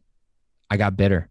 I stopped pulling my punches. And you're like, oh, my God, did he murder people? Yeah. Has he murdered people? I love that line. But it all in the story of Tom Holland, right? Of, hey, I don't want you to do this. I don't want you to be bitter. What up, DJ? Hopefully I still got it. We'll see. I've done a lot of talking this podcast, so hopefully. And then, so we get the scene with Gabi, and my God, I don't know how they filmed this, where he was able to swing so hard and so violently on these punches. But when he's finally got him on the ground, or like kind of, you know, on his knees, and he is just, whoa, it just punching him so hard. Dude, I felt it. Like that was, yeah. He was just so rage filled and so sad and so worked up. Mm-hmm. And then you get the scene of, or the one shot of Toby and Andrew, and Toby looks at Andrew like, we can't let this happen. Right. I'm older brother. Can't let this happen. Yeah, I know what's about to happen. I've seen it. I've thought it. I can't let this happen. And Tom Holland, dude, savage move, by the way. He says, oh, you want to use the glider? He picks up the freaking glider and he slams it down. And of course, our boy Toby's there in the most Tobey Maguire face of all time, where he doesn't say a word. Yep. Doesn't say anything. It's perfect. He just looks at him like, dude, 5 minutes ago, we literally just told you not to do this. And I know what you're going through. You don't want to do this. Like, please just put it down. Right. And I loved it that he didn't talk. Did you like that? Oh, yes. You could just, he wasn't saying anything, but you could tell what he was saying by the way he was looking. Yes. It's your dad looking at you like, come on, man. Right. And it was just so good. And he puts it down, but then Green Goblin stabs him. Mm-hmm. And for a split second, I was like, I swear to God, they better not kill him right here. Yeah. It might ruin the movie for me. Like that's how deep. And I'm sure there's a cut somewhere on this earth that he dies here. He died. Yeah. I agree. Like that's got to happen, because it's so weird that he just randomly stabs him. But it's Goblin being Gabi, right? It makes sense, because why would he just be right in front of Green Goblin? So he stabs him, and you're like, oh my God, what is about to happen? And then you get the Andrews where he throws it. Tom catches it. Bam. Cures Norman. And then we get the moment of Norman like, oh God, what have I done? And I'm like, shut up, Norman. I hate you. I don't care that you literally didn't know what was going on. I hate you, right?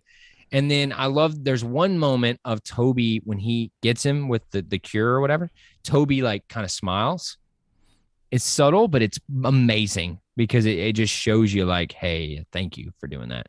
Yeah. And then, man, the whole rest of the movie, it gets really dark. It gets pretty dark.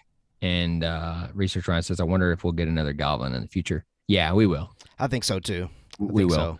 I don't know. I don't think it'll be soon, but we will. But yeah, so here we get the everybody's scared, and our Strange is like, hey, they're coming through. And Toby has a good moment of like, am I dying, or are they like coming through? Like a great moment. And Andrew's like, yeah, it's real. yeah, that's right. And he's like, oh, dude, you all right? He's like, yeah, I've been stabbed before. I was like, yeah, he's not gonna die. Here we go. Thank God. And so, and then Tom Holland's like, just do it. Just have them all forget me. And he's like, Dark Strange's like, everyone, including me, everyone that loves you, they're all gonna forget. And in the most Peter Parker moment of the entire movie, He's like, no, do it. Have him forget. Yeah. So he first goes to our Spider Boys. Incredible moment. This is Tom Holland, Tobey Maguire, and Andrew Garfield. This ain't the three Spider Boys. What up, Timothy? Yeah, good evening. Hey, good evening to you as well. It's just the Spider Boys talking here, and they hug, right? And and Tom Holland, again, being Peter Parker, he's like, he doesn't know what to say. He's like, oh, thank you so much. Whatever. And then he like starts to walk away, and then he just comes back and hugs them both. And again, crying again because it was incredible. And I loved it so much. And then he goes to Zendaya and Ned, and he's like, look, I got to do this thing. You're going to forgive me. You're going to forgive me. And she's like, what? You didn't even like come to what? Like, you didn't ask, like, why are we doing this now? And I like that they don't really dwell on it, right? Him and Ned do their thing and hug. And Zendaya said, you know, they, in this moment, it solidifies their relationship for me, because in the first two movies, it was kind of, and then here you can feel the love. And she even, you know, she says, I love you. And I'm just like, oh, my heart. Was it working for you right here? Oh gosh, it was beautiful. It worked so well. It broke me, but yet it made sense. And again, it fit the character and it set the stakes for what was to come. It breaks my heart, but I absolutely love it as far as the plot direction of what could come. So good. What could come next. So he does it. And again, you could say, well, why didn't he just stand there and say like, hey, 5 minutes ago, you knew, we're like, you love me, by the way, and I'm Spider-Man, as you can see, and don't worry about it, right? So that could have happened, but we get the incredible scene of him at the diner, right? He's at the diner with MJ and Ned, and this is just so good, man. So good. He comes in, he sees them. They got in MIT. Awesome. Wonderful. Yeah. Then he talks to MJ. He's got this thing written. Hey, I'm Peter Parker. He's going to do all this. Then he sees the mark on her, or sees the Band-Aid. Yeah, that was very interesting. Very interesting. Oh, did it not work for you? No. It worked. It's just I wish he had stopped and said, where'd you get that mark from? Just to see what she would have said. I think they didn't. Just say to that try to wrap my head around, like, okay, what is this really like? I guess. Yeah. And I think that's why they didn't do it. Yeah. So they didn't have to answer that question of what are the rules of everyone forgetting, and he's completely erased from everything, right? But it's also magic we're talking about, so it's like whatever. It really worked for me because I saw, she pulls her hair back and he sees it, and I'm just like, oh no. And he just knows that their lives are better without him. They just are. And he just says, well, thank you. And he pays her and he goes on. Yep. And I'm weeping. This is probably the most I'm crying because of everything that's just happened. And then it ends like this, where he has nothing and he has no one. And we get this moment with MJ, and I'm weeping, and he's just being amazing. Oh man, it's so good. And Research Ryan says at the end, I saw MJ was still wearing the necklace Peter got her. Ooh, yes. That's right. Noticed that too. She was very spicy. And in my opinion, that sets up that we are going to see her more, right? She's going to come back. She's going to play a role in Peter's life. Is she going to be the love interest? I don't know in the next one. But that signifies to me that she is going to play a role, because like, what, Spider-Man give that to you? Mm-hmm. Like in her mind? Like, they got to answer that. You can't have her wear that and not know the answer to that question, right? Yeah. What do you think? I don't know, man. I'm very interested. Like, they have set the stakes so beautifully for what it's wide open. It's perfect, dude. We get him in the apartment, the crappy apartment with the rent, and then he makes his own suit. And it's beautiful. I did not see this coming, man. It's perfect. It's perfect. Gosh. It's exactly what I wanted this entire trilogy. I've said it over and over to my wife. That's not my Spider-Man suit. This weird black and red thing. Like, it's cool. Mm-hmm. Don't get me wrong, but I need the classic suit. And they said, don't worry. Did you just watch 2.5 hours and you think we don't know what we're doing? Yeah. And I did not see this coming, man, where you see the sewing machine and he just goes out the window like the video game, and he's swinging around in the daggum suit. That's just incredible, and that's where it ends. No, we didn't talk about the Happy Hogan moment. Oh yeah, where he had no clue. Cemetery, where he had no clue who he was. No clue. It's so But they all know who Spider-Man is, though. That's right. Interesting. That's right. Very interesting. I love that because that means if there's an Avengers level threat, they can call on Spider-Man, right? Yeah. All the things Spider-Man has done, including Mysterio, are still in the world. People just don't know who Peter Parker is at all. And I freaking love it. If you would have asked me before the movie, hey, if this movie ends, nobody knows who Peter Parker is, literally no one, I would have said, I don't think I would like that, right? But my God, it just sets up everything. And like I said, it confirms this was his origin story, man. Tony Stark, Aunt May. He's Spider-Man now. He's not Tony Stark Jr. He's not Iron Man Jr. Yeah. He is Spider-Man. He has a homemade suit that probably has some tech in it, but doesn't have godlike powers and AI. And that's massive. Right? That is so massive as far as, like you said earlier in the stream, this was an origin story. These 3 films. He is now he's really finally going to put the spider into Spider-Man moving forward. And I certainly cannot wait for that. He's going to be swinging and doing all those things that he's going to be doing. We know the character. Spider-Man things. Yeah. It's so good, man. It's great. Such a good ending. Now, the only thing I want to... Sorry, go ahead. Keep going. We're not tied to what all the other stuff, and not everybody and their mother knows that Peter Parker's Spider-Man, because that started to kind of annoy me a little bit. Like, okay, Aunt May, all right, Zendaya, okay, Ned, yeah, Happy, all the Avengers, like everyone. Okay, now the whole world knows what? That was kind of a weird, annoying thing for me. But again, it's Kevin Feige playing chess, not checkers. Yeah, right. He knows. What were you going to say? No, I was just going to say the only thing else as far as the end goes is he's going to pass that GED with ease. Oh, I don't really know why. He doesn't really even need that book. I feel like that book was just there to show that, okay, he's going to graduate. He's going to get his high school credit. That's right. He's going to go to college. So he can go to college. That's right. That's all that So meant. that's 100%. certainly the next story is how he handles the college life and with no Aunt May. With no one, essentially. Literally no one. Going to be very interesting. Except for his spider boys. That's true. That's true.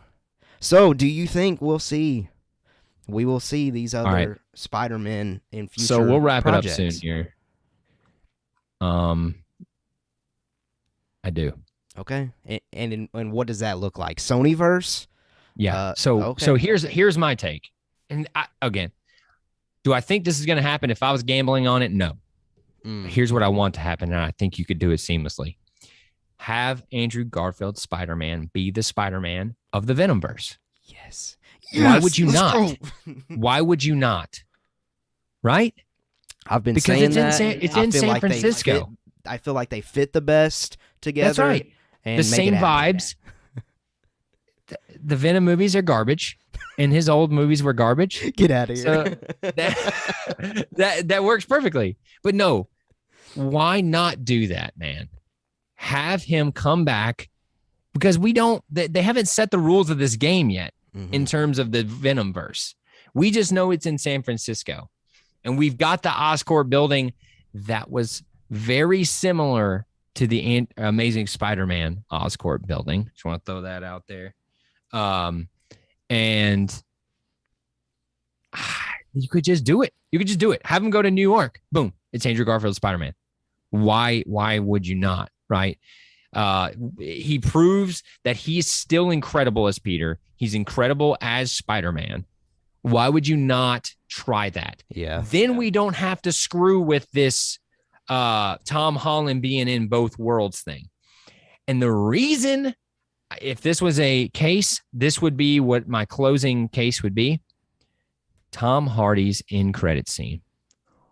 How are you going to explain to me that Tom Holland is his Spider-Man when he gets blipped into another universe? Besides he just looks the same, right? Or not even addressing it. That could be what they do. They could just not address it. But if I'm a casual movie viewer and I see Tom Hardy come to this universe for 5 seconds, do a dumb joke and get out just so we can have Venom, just to talk on that for a moment. Kevin Feige, you're a genius. Get him out. Get him out. We need your Venom. Get him out. That's literally what he did, by the way. Yeah, he did. He was like, yeah, Sony. Oh, yeah, no, we need to do one more Spider-Man. Yeah. Bring Tom Hardy. Bring him over. We'll put him in the end credit scene for 5 seconds. Yeah, literally all he was to dump off the symbiote for another Venom to occur in the MCU and move on. That's it. That's it. Yeah, I can't believe that. And as me, not a huge fan of the Venom movies, I still was irked by that. I'm like, that's kind of dumb. Yeah, kind of dumb. It's just that the end credit scene for Let There Be Carnage was bigger than what we got. I felt like. Yeah, he even like licks the screen. He's like, I gotta get it. No, Research Ryan, you're good, man. Thoughts on who bought Avengers Tower? I think it's the Baxter Building. It's the Fantastic Four. Dude, I hope 100%. Yeah, like I'm with that. It's them because we have not addressed it once. We haven't talked about it. They've brought it up multiple times that it's not Avengers Tower anymore, and someone else bought it, so it's got to be the Fantastic Four. Yeah. The fact that we haven't brought it up, I thought we would talk about it in this movie, but the fact that we didn't even cements it more to me that it's Fantastic Four. That's a good call. So Research Ryan, what do you think? I think it's Fantastic Four. Yeah, I'm with that. But yeah, so Andrew Garfield, I think it could be seamless. I really do. I don't think it would confuse people. I don't think it would be ridiculous. It would set the rules up that this is two separate universes. Sure, we have the Vulture. He's the same, but we know these villains maybe can be the same. And, we don't have a rule set for that because even Norman Osborn says there's no Oscorp in this, reality. Mm-hmm. There's nothing that's the same. So we know Oscorp is not in this universe yet. So why would you not just have Andrew Garfield do it? He's still got the chops. He's amazing. People are buzzing for him. Buzzing. Like way more than the rest. It's easy money. And at the end of the day, it's a business. And Venom's printing money too. Yeah. Don't forget, like a lot of people are going to see Venom and a lot of people like it. Mm-hmm. So why would they not do this melding? And then you can have Andrew Garfield back. You can have him fight Venom. Venom wants to be on him, right? Mm-hmm. Why don't make that the plot? Screw this Eddie Brock guy. Like, I want that. I want that power. I don't know, but that's my pitch. No, I'm with you. I 100% expect if Sony's going to use the character of Spider-Man, I think it's going to be Andrew Garfield. It has to be. I don't personally expect to see Tobey Maguire play a major role of Spider-Man. I could see him coming back if they ever wanted him to, but I'm with you. I'm leaning more so. I think he's done. I think he had his moment. I think he's 45 years old. Like he's an older guy, right? It kind of stood out a little bit here and there. He looked old, man. No Way Home. So he looked old. Yeah, I think it's safe to say that we won't see any more of him, but I'm with you 100% on Andrew Garfield. Gotta be, right? Gotta be. I don't know if they can. I don't know if they're going to do it, man. Yeah, I don't know. We'll see. I really don't know. And everyone's some out of nowhere saying, rumors say that Sony's in talks to Andrew Garfield to do an Amazing Spider-Man 3. It's like, okay, so where'd this come from? Yeah. Right? And I don't know if I want to see an Amazing Spider-Man 3. I just want them to make something. Well, that's just what they're calling it, right? Yeah. It'll be Amazing Spider-Man 3 in honor, right? But it would be called Venom Get the Spider or something. Yeah, right? that'd be cool. That'd be cool. Because technically, like I said, Venom is the money printer over there. So he's going to be the marquee of this Morbius, Venom, whatever they call this. Yeah. So I don't know, man. I don't know what they're going to do. I'm super excited. But all in all, I loved this movie. If you didn't tell as I talked for 2 hours, I love this movie. And I was so excited that you could have me on. I knew I would talk a lot, but man, it's just so happy to be able to bounce it off of you. Dude, that is why you came on. I mean, I knew that you loved this character, and this is a love letter to the character I love. Definitely. So it's just this perfect thing that I don't want to get overlooked, that how perfect this movie is. Yeah. I can't believe it, man. For the longest time, Spider-Man was just kind of Yeah, he's really cool. I love Yeah. that character. He's awesome. I will check out whatever he shows up in.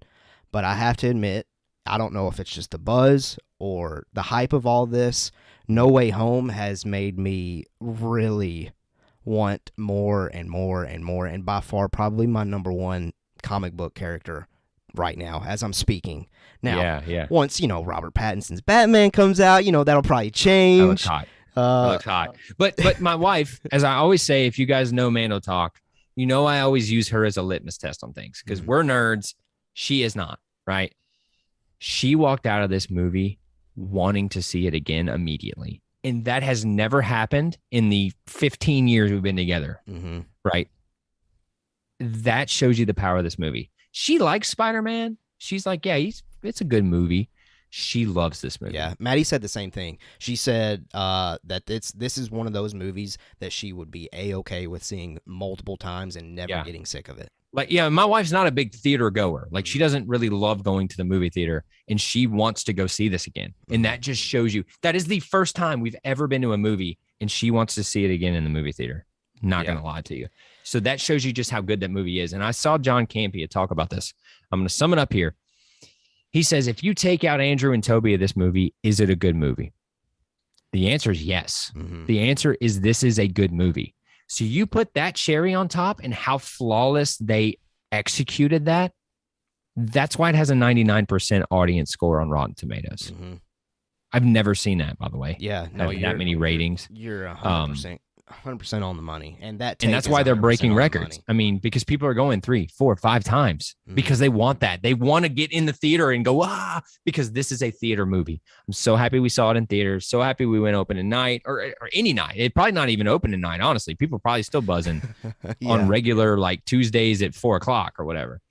But it's dark and heavy, but I love hot popcorn for movie theater does. Yeah. So that was what. So when we went in there, she's like, I was like, I can't wait to watch movies. She's like, I can't wait to eat the popcorn. That's what she said. But we were walking out. She loved it, and I loved it. And now we get to kind of be together in it, and it's just it's amazing, man. It's everything I wanted. I can't believe it lived up to the hype. It's the first thing in a very, very long time that lived up to the hype. What's Jordan say here? He was just asking if we had touched on when the 3 started swinging together and 2 of them attached on the other. Yes, so we did, but I'll talk about it again.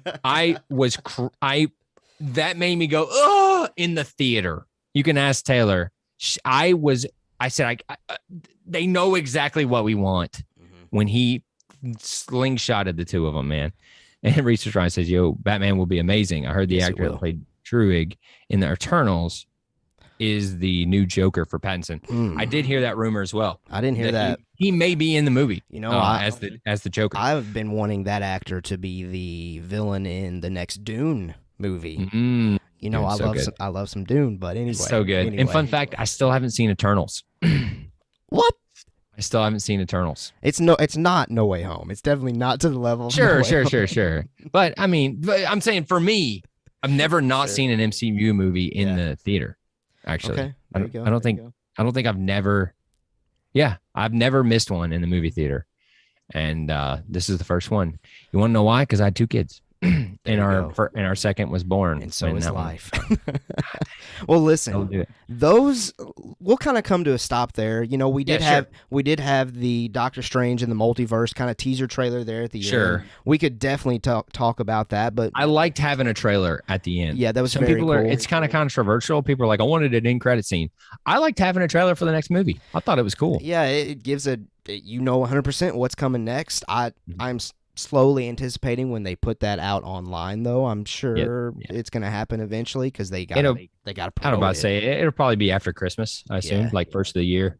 Now, how soon do you think they're going to show that Toby and Andrew are in this? Because I think it's after. I think it's like, tomorrow. I'm thinking it's pretty soon. Like Christmas second weekend of the release, they're going to reveal. Because at this point, people that were dying to see it have seen it, and they're going to have to show something to make people that haven't gone to see it go and see it. And I think they're probably going to release like a really cool character poster here in the next few days, revealing that Andrew and Toby are back. Well, so fun fact before we started the show, they see it. They showed concept art on Marvel.com it literally says Spider-Man in his iconic suit has your friendly neighborhood Spider-Man in his iconic suit has joined the MCU, and it's Toby's picture. And then there's a Andrew Garfield concept art, and it says your amazing Spider-Man is now in the MCU or something like that. Yeah. Because we didn't talk about this. That means that the other Spider-Man movies started the MCU. Yes, in a sense, yeah. You can now add them to the MCU canonical Say what? plot line, whatever. No, I won't officially do that, but I just think that's a fun little fact.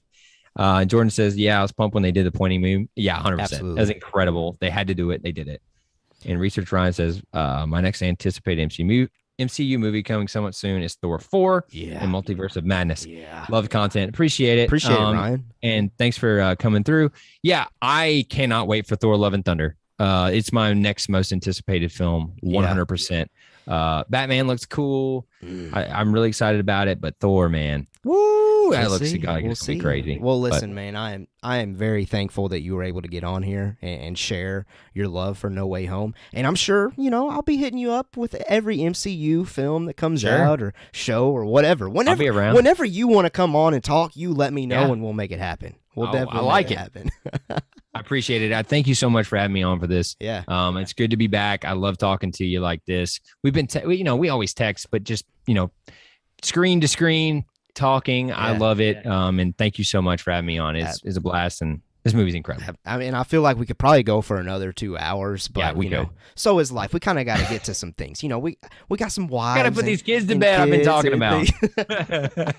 All right, let's get out of here. We hope that you enjoy. First of all, if you liked No Way Home, let us know in the comments. I'm sure you loved it. And thank you to those of you that watched live with us. That was awesome. It was lovely to get your comments and thoughts and theories in the chat. And listen, if you're still around, I mean, this is probably one of the longest things we've ever done. If you're still around and you're not subscribed, please hit that subscribe button. I would greatly appreciate it. All right, let's get out of here. I hope you have a blessed week, a blessed holiday. Merry Christmas. Happy holidays to everybody. I hope you go and watch No Way Home for a second, third, fourth, fifth, sixth, seventh, whatever, how many times you need to go and see it. Please go and see it. All right, let's get out of here. And as always, actually on Geekverse, we say the following.